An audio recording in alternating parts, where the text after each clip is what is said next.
Bueno, podemos ir pasando de tema porque llevamos mucho rato con esto y nos queda, si quieren brevemente, vamos a hacer la introducción al siguiente tema, que es este experimento de búsqueda de materia oscura que pretendía reproducir un resultado, en principio, muy, muy importante, si se confirmara, aunque parece lamentablemente que no va a ser así, pero bueno, que es el del experimento Dama Libra en Italia, en Roma, en la región del Áquila, un macizo montañoso. Ahí están los laboratorios de Gran Sasso, que tienen, pues bajo las montañas, tienen este tipo de experimentos que consisten en coger una mina. Cuando se dice a veces este experimento es una mina, pues en este caso es literal, ¿no?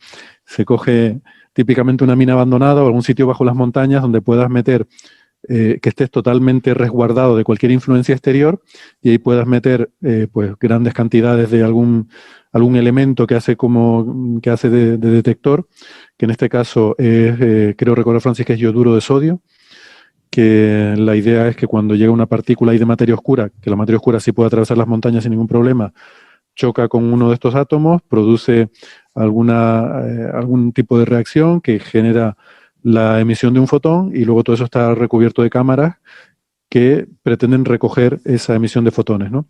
El problema es que, claro, eso ocurre no solo cuando choca una partícula de materia oscura, sino cuando choca un neutrino o un muón o alguna otra partícula. Entonces hay que descontaminar del posible fondo de otras cosas que no haya. O sea que es muy complicado. Y la cuestión es que Dama Libra había detectado una modulación anual, es decir, que a lo largo de 3 años de observación habían visto que eso subía y bajaba a lo largo del año, según las estaciones. Y eso es muy interesante porque ni los neutrinos ni otras cosas se espera que varíen con esa periodicidad, pero sin embargo la materia oscura sí, porque la Tierra se está moviendo en un mar de materia oscura en la galaxia. Entonces, según la Tierra se mueva a favor o en contra del flujo de materia oscura, vas a tener mayor o menor número de detecciones. Y eso ocurre pues con una periodicidad anual. En una determinada fase de la órbita de la Tierra se mueve a favor y en otra fase se mueve en contra del fluido de materia oscura. Y eso generaría la modulación. O sea que si esa señal fuera real, sería la primera detección directa de materia oscura. Lo que pasa es que mucha gente no se lo cree, por una serie de razones. Y hay un experimento en España, en el Pirineo, que pretendía hacer algo similar.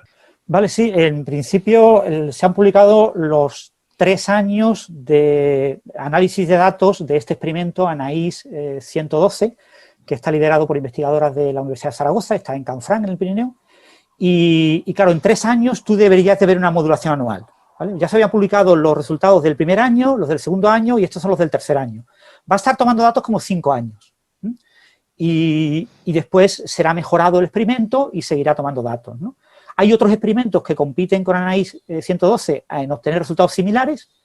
Y bueno, de estos 3 primeros años, lo único que podemos decir es que no se ve la modulación anual. Pero tampoco se puede descartar que no esté, porque se descarta del orden de 3 y pico sigmas. Para alcanzar del orden de 5 sigmas claras, es posible que no se alcancen en 5 años, pero menos claras se alcanzarán en esos 5 años. A mí 3 sigmas ya me parece bastante contundente, porque además se suma a otros indicios anteriores, ¿no? De otros experimentos, que es que nadie más está viendo nada de esa modulación, ¿no? Solamente Dama Libra. Así que, Pero bueno. esto no se ha hablado, ¿no hubo hace unos años un tema así, de que Dama Libra detectaba algo y nadie más lo corroboraba? ¿O? Dama Libra ha estado tomando datos durante casi 20 años. La modulación la ha observado, pues eso, como en 18 años, por ahí, muchísimos años. Ya no funciona, ¿eh?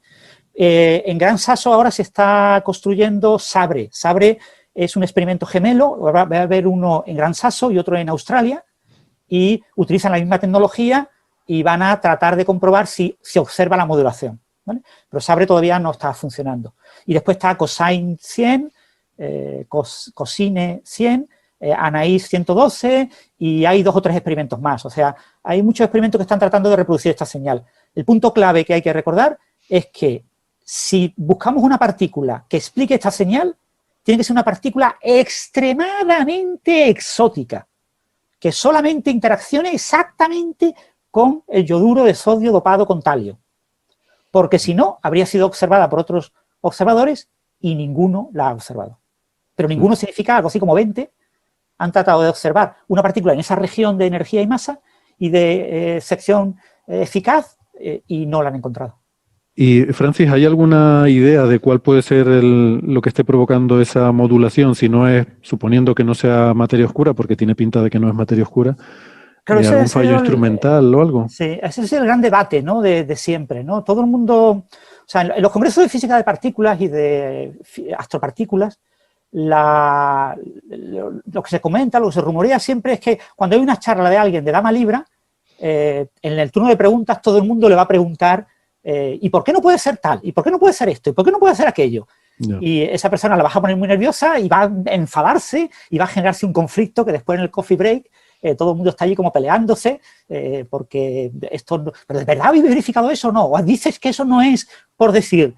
Se mete mucho esa discusión. Se ha propuesto contaminación de todo tipo, contaminación radiactiva de la montaña en Grasazo que está encima de... Esto era un túnel de tráfico que tenía y tiene unos laterales donde se han creado estas cavidades, esas cuevas donde se incluyen los instrumentos, y entonces el material de la montaña no es del todo conocido. Podría haber algunas trazas de materiales radioactivos. ¿Pero por qué iba a variar con las estaciones?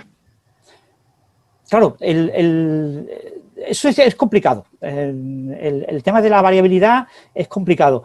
Se ha propuesto, por ejemplo, la posibilidad de señales que vengan del Sol, de algún tipo de interacción con neutrinos, algún tipo de rayo cósmico, muones. Se han propuesto muchos fenómenos, pero no está claro, ¿vale? No está nada claro. Se han propuesto muchas opciones, ¿eh? Y en general la gente de Dama Libra cree que sus indicios son suficientemente fuertes como para descartar eso. De hecho, la señal de Dama Libra tiene como 12 sigmas, algo así, 12 sigmas y medio. Es una señal muy larga. Lo que pasa es que ya el experimento ya lo dejaron de tener. Entonces, hay muchas opciones. El gran problema que tiene la señal es lo que dije rápidamente antes del corte.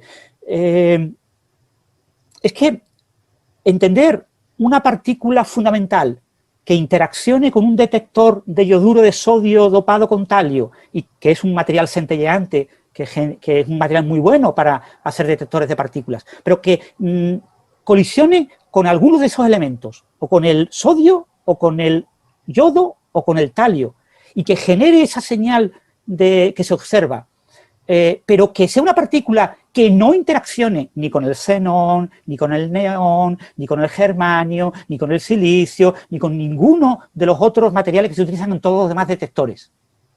Porque los demás detectores, la señal de Dama Libra es una señal que ya se observó como en 1997 por ahí, cuando la sensibilidad de los detectores era muy mala, y hoy en día todos los detectores a partir del año 2003-2004 tienen una sensibilidad que está por debajo de la región donde está Dama Libra. O sea que son detectores que si no observan esa señal, descartan automáticamente la señal de Dama Libra. Entonces lo que plantean grupos como Anaís, el grupo de Anaís está, digamos, los investigadores principales son María Luisa Sarsa y María Martínez Pérez. Pues lo que plantean ellas y lo que plantea alguna gente de la colaboración de Dama Libra es que es algo específico, es decir, que es una partícula de materia oscura que solo se detecta de esa manera.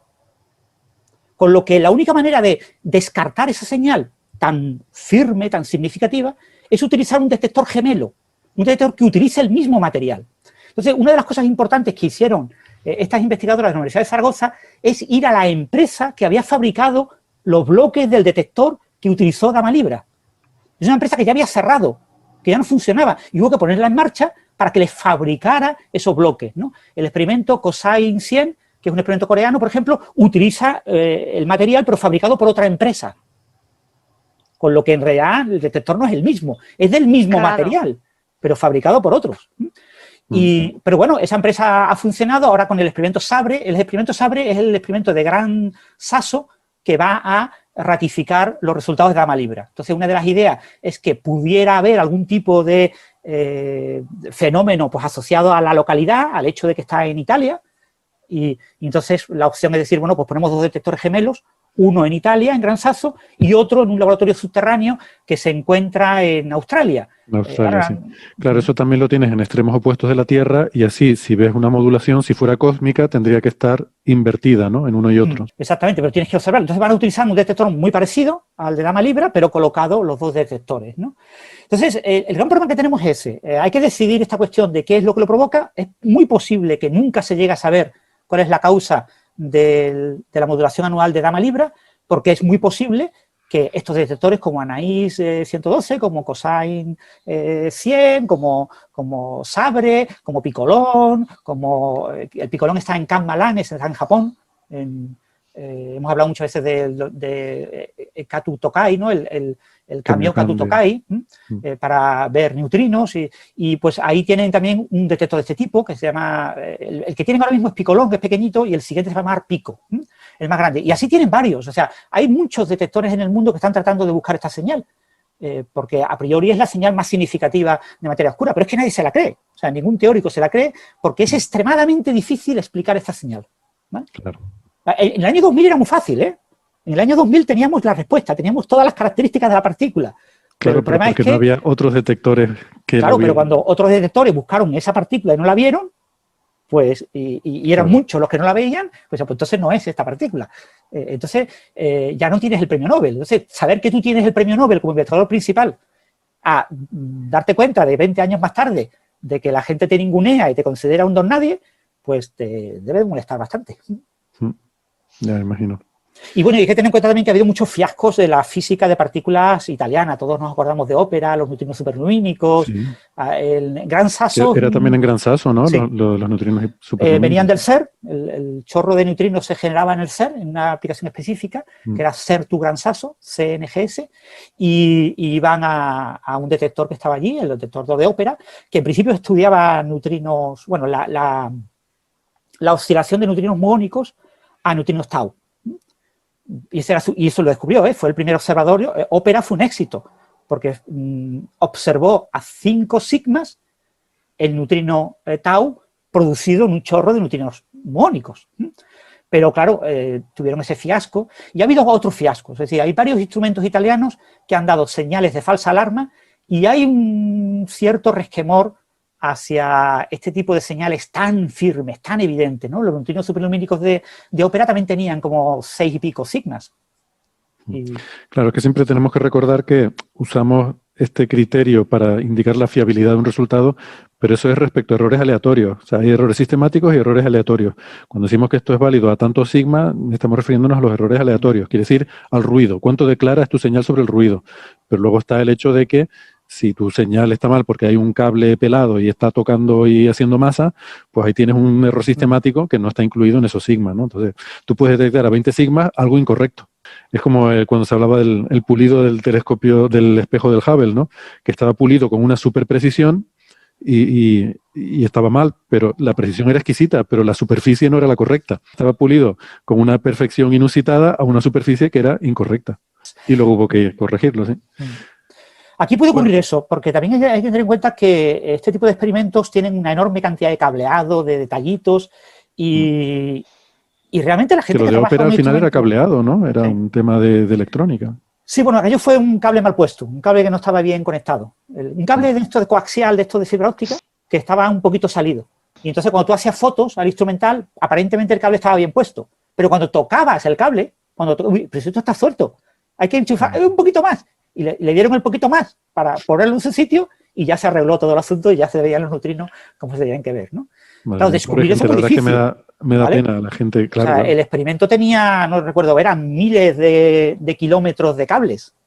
Encontrar que un cable está mal enchufado es algo muy, muy complicado. Pero esto es como cuando tienes que encontrar a Wall-E, ¿no? Wall-E está ahí, pero cuando te dicen dónde está, lo ves rapidísimo. Pero cuando no te dicen dónde está, te cuesta mucho trabajo verlo. Y ahí costaba trabajo verlo. Pero digo, la señal Dama Libra seguramente será algo que nunca lleguemos a saber por qué. Seguramente Sabre, lo que pasa es que Sabre obtendrá resultados con estas sigmas pues como en el año 2030. O sea que vamos a tener la inquietud durante estos 10 años.